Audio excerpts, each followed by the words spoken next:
ये है दुबई की ओल्ड फोटो और ये है न्यू फोटो। दुबई इतनी एक्सपांशनल ग्रोथ आखिर हासिल कैसे किया, वो भी इन 70 सालों में।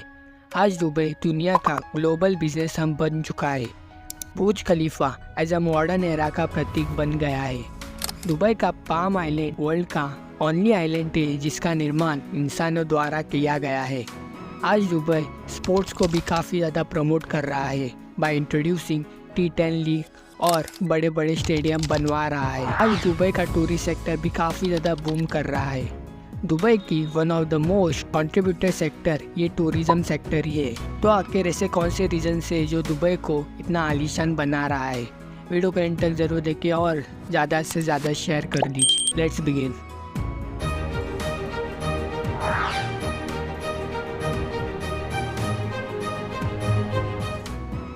दुबई का प्रेजेंट जानने के लिए हमें दुबई का पास्ट जानना बहुत ही ज़्यादा ज़रूरी है। दुबई में पहले अरेबियन ट्राइबल लोग रहते थे और उस समय दुबई और अबू धाबी सिर्फ मछुआरों का गांव हुआ करता था और ये अपने सर्वाइवल के लिए मोतियों का बिजनेस करते थे।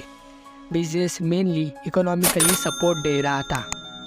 उनके मोती ये बड़े बड़े लोग आकर खरीदते थे अंटिल जापानीज लोगों ने और वैरायटी देकर ऑलमोस्ट मार्केट कैप्चर कर लिया और एक समय ऐसा आया कि दुबई को अपना मोतियों का बिजनेस बंद करना पड़ा।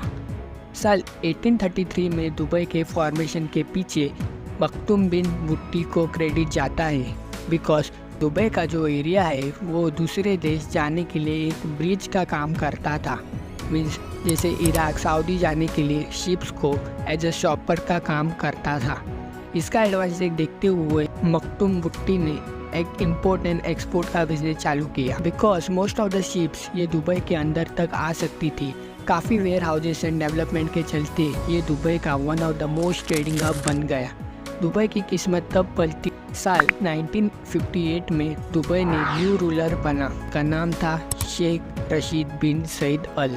बिकॉज कि वो एक मॉडर्न थिंकर थे, दुबई को एक मॉडर्न सिटी बनाने के लिए बिजनेसमैन की काफ़ी ज़्यादा ज़रूरत थी, इसलिए दुबई को ट्रेडिंग सेंटर बना दिया और एडवांस डेवलपमेंट की जिससे बाकी बिजनेसमैन को काफ़ी ज़्यादा मदद मिली।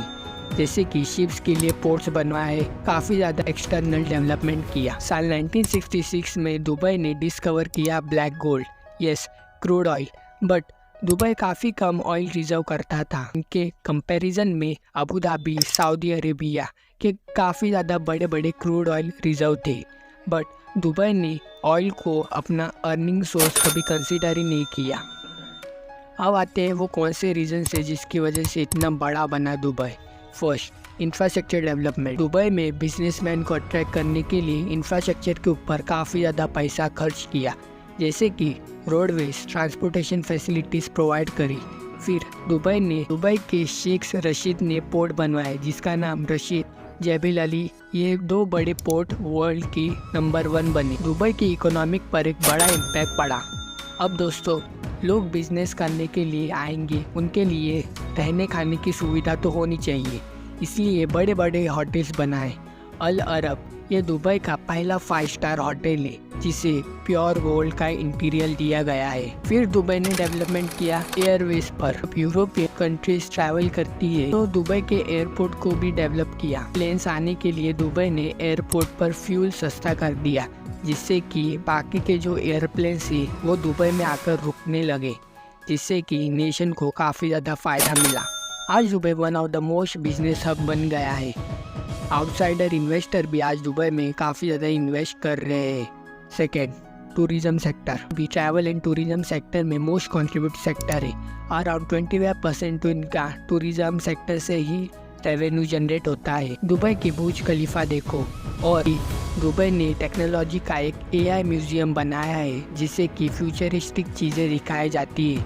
और दुबई ने वन एंड ओनली कंट्री है जिसने खुद का मैन मेड आइलैंड बनाया है, यस पाम आइलैंड, जो समुद्र में फैला हुआ एक ऐसा आइलैंड है। थर्ड, इन्वेस्टमेंट इन फ्यूचरिस्टिक प्रोजेक्ट। दुबई की ग्रोथ के पीछे वन ऑफ द रीज़न ये भी है कि वो फ्यूचरिस्टिक चीज़ों में काफ़ी ज़्यादा इन्वेस्ट करते हैं। जैसे कि दुबई ने काफ़ी बड़ा इन्वेस्टमेंट किया दुबई एक्सपो 2020 में, और world class shopping centre and entertainment भी खुलवाए।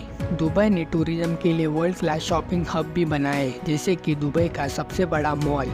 Not only mall but Dubai also host world several events. I hope दोस्तों ये वीडियो आपको काफ़ी ज़्यादा पसंद आएगी। लाइक शेयर सब्सक्राइब दोनों करने का। Thank you.